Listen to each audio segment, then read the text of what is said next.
दोस्तों नमस्कार, स्वागत है आपका बड़ी खबर बड़े खुलासे में। दोस्तों, ममता बनर्जी के गढ़ नंदीग्राम में भारतीय जनता पार्टी ने नंदीग्राम सहकारी कृषि विकास समिति के चुनाव में 9 की 9 सीट पर जीत हासिल की है और इस जीत के बाद भारतीय जनता पार्टी का जोश हाई है। वहीं ममता बनर्जी तो सदमे में है कि ऐसा कैसे हो गया, क्योंकि उनको लगता था कि वहां जो है उनका गढ़ अभी भी है। उनको लगभग 40% से अधिक लोगों ने चाहा था। उनको अभी भी उम्मीद थी कि उसमें वहां अभी भी उनकी पकड़ है। लेकिन अब जो रिजल्ट सामने है उससे जहां ममता बनर्जी को झटका लगा है, वहीं अभिषेक बनर्जी जो उनके भतीजे हैं, जो आमतौर पे संगठन का काम देख रहे हैं, उनको खुद को अब यकीन नहीं हो रहा कि ये रिजल्ट ऐसा कैसे आ गया। पूरी पार्टी का जो दरमदार है, वो संगठन की जो जिम्मेदारी है वो अभिषेक बनर्जी के ऊपर है। और संगठन की जिम्मेदारी के कारण वो उम्मीद कर रहे थे कि इन 9 सीट में कम से कम 6 सीट हम जीत जाएंगे। 6 सीट जीत का दावा कर रहे थे, लेकिन शून्य हाथ लगा। तो अब सवाल उठ रहा है कि जो नंदीग्राम में हुआ, जो ममता बनर्जी के गढ़ में हुआ, क्या ये पूरे बंगाल में होगा?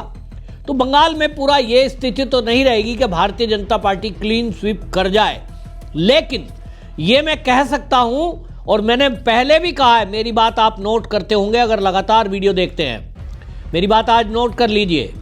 ममता बनर्जी की कुल सीटें 50 से पार नहीं करेंगी।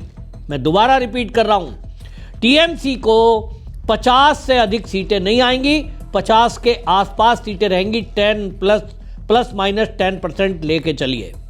और मैं किस बेस पे कह रहा हूं, क्योंकि मेरे पास जो पुख्ता जानकारी होती है, अंदर की खबरें होती हैं, इस चैनल के माध्यम से, दा न्यूज के माध्यम से, मैं वही आपको बड़ा खुलासा बड़ी खबर में ये बताता हूं। और मेरी बात आज आप नोट करके रखिए, इस वीडियो को संभाल के रखिए। 50 से अधिक सीटें नहीं ला पाएगी। और मेरा अपना जो आंकलन है वो इसलिए है क्योंकि वहां राहुल गांधी की शाख बट्टे पर लगी है, क्योंकि एक के बाद एक चुनाव हारती हुई कांग्रेस अब अगर पश्चिम बंगाल भी हारती है, क्योंकि असम तो वो जीत ही नहीं सकती, तो एक तरह से पूरे नॉर्थ ईस्ट समेत आप देख लीजिए, उत्तर प्रदेश में साफ है, बिहार में साफ है और पश्चिम बंगाल में भी साफ हो गई। तो राहुल गांधी की क्रेडिबिलिटी पर सवाल है और इसलिए राहुल गांधी चाहते हैं कि किसी तरह से इज्जत बचाने लायक सीटें पश्चिम बंगाल में उनकी आए। अब ये कहां आ सकती हैं? तो निश्चित रूप से ये ऐसे एरिया में आ सकती है जो मुस्लिम बहुल एरिया हैं। और मुस्लिम बहुल एरिया में ही, जैसा मैंने आपको पहले बताया था, लगभग 80 सीटें ऐसी हैं जिसमें डेमोग्राफिक उस तरह का चेंज हुआ है, जिसमें मुस्लिम वोटर ये तय करते हैं कि जीत किस पार्टी की होगी। वहां पर आपने देखा है कि हुमायूं कबीर जब से आगे आया है, हुमायूं कबीर बाबरी मस्जिद बना रहे हैं, एक कट्टरपंथी सोच को लेकर के आगे आने वाला व्यक्ति, उसको ज्यादा पसंद कर रहे हैं। तो एक नया समीकरण सामने आ रहा है और उस नए समीकरण में हुमायूं कबीर की अपनी पार्टी, उसके साथ ओवैसी की पार्टी, उसके साथ कांग्रेस, ये एक नया गठबंधन, और इसी के साथ वामपंथी दल भी इसी गठबंधन में शामिल होने जा रहे हैं, ऐसी मेरे पास खबर है। यानी वामपंथी दल भी साथ लड़ेंगे, कांग्रेस भी साथ लड़ेगी, हुमायूं कबीर की पार्टी साथ लड़ेगी, ममता बनर्जी को साथ नहीं रखेंगे। अब ममता बनर्जी अगर साथ नहीं रहेगी तो इसका मतलब क्या हुआ? मुकाबला हुआ त्रिकोणीय। और मुकाबला अगर त्रिकोणीय होता है तो ये आप जान लीजिए कि वहां फायदा भारतीय जनता पार्टी का ही होता है। और यही बेस है कि भारतीय जनता पार्टी, आप देखेंगे, पश्चिम बंगाल में पूर्ण बहुमत की सरकार बनाएगी। बहुत आसान नहीं है, जटिल है। और जटिल इसलिए है कि मुस्लिम वोटर जब वोट करता है तो वो हर सीट पर यह देखता है, जहां जहां उनकी उपस्थिति है, कि बीजेपी को कौन हरा सकता है। अब उसके पास कांग्रेस, वामपंथी दल, ओवैसी और हुमायूं कबीर की पार्टी ये ऑप्शन के रूप में है।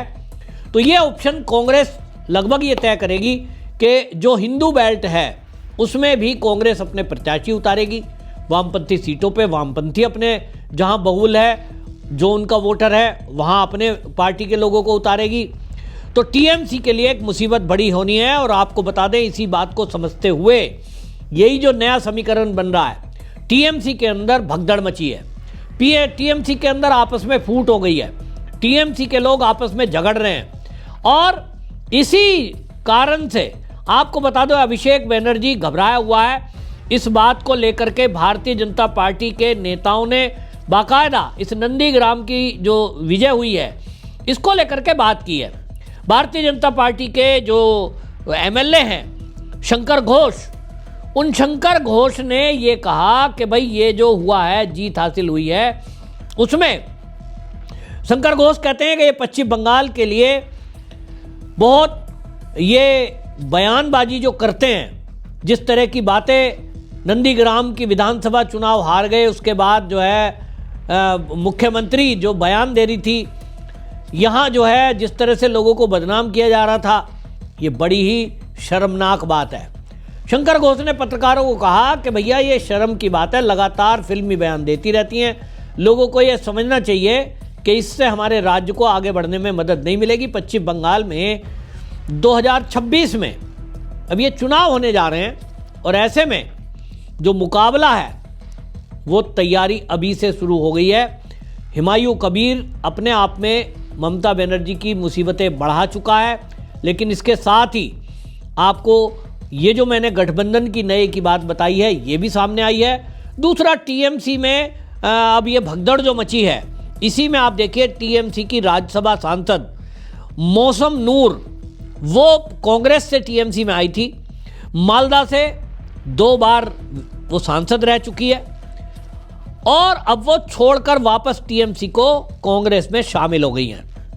अब ये कहा गया है कि वो जल्द ही जो है इस्तीफा देने वाली हैं, अगले सप्ताह राज्यसभा से वो इस्तीफा दे देंगी और इस बार कांग्रेस के आला कमान के इशारे पर ही उन्होंने ये इस्तीफा दिया है। जैसे मैंने कहा 2 बार की वो सांसद रही है और मालदा से ही अब वो चुनाव लड़वाएंगी और वो जो लोकसभा क्षेत्र है उस वो लोकसभा क्षेत्र को वो पूरा प्रचार में कांग्रेस की तरफ से निकलेंगी। तो ये एक खबर जो आई है कि एक तरफ कांग्रेस अपने कैंडिडेटों को मैदान में उतार रही है, पार्टी ने तय किया है, दूसरी तरफ टीएमसी में कलहबाजी सामने आई है।